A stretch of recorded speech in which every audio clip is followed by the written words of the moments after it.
Une leçon du Sinaï. À présent, dit le Rebbe, que la fin de l'année est proche, je vais bientôt donner ce prix que j'ai promis toute l'année. Rappelez-vous, ce ne sera pas seulement pour les bonnes notes, ce sera tout autant pour les bonnes midotes. En d'autres termes, ce prix reviendra à celui qui est excellent en tout, et le bon travail et les qualités de caractère comptent de la même façon. Les yeux de tous les élèves se tournèrent vers Gershom et Mendel. Chacun se demandait lequel des deux gagnerait le prix, car Gershom avait les meilleures notes à chaque interrogation. Mais ses midotes n'étaient souvent pas des meilleures. Les notes de Mendel, par ailleurs, n'étaient pas aussi élevées, mais ses midotes étaient bonnes, comme vous le savez déjà. En entendant les paroles du Rebbe, Gershom fit un grand sourire et regarda tout autour de lui comme pour dire « Je suis sûr de gagner le prix ».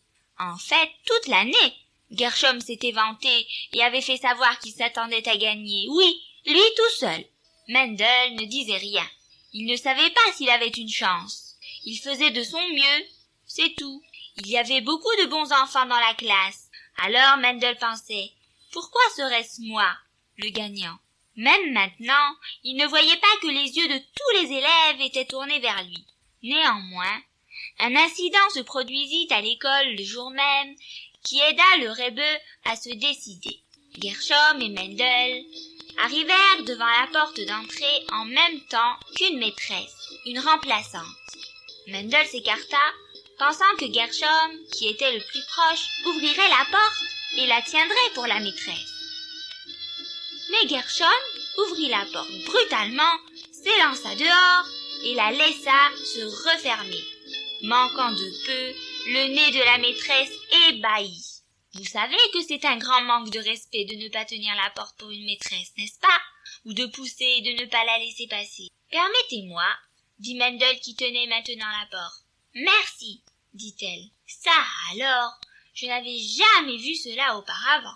C'en était déjà bien assez, mais ce n'était pas tout, car Gershom fonça tout droit dans un garçon et le fit tomber, éparpillant une grosse pile de feuilles qu'il tenait dans les bras. Pire encore, Gershom ne se retourna même pas ni ne s'arrêta. Ce fut Mendel qui ramassa les papiers tombés et qui aida le garçon à les porter.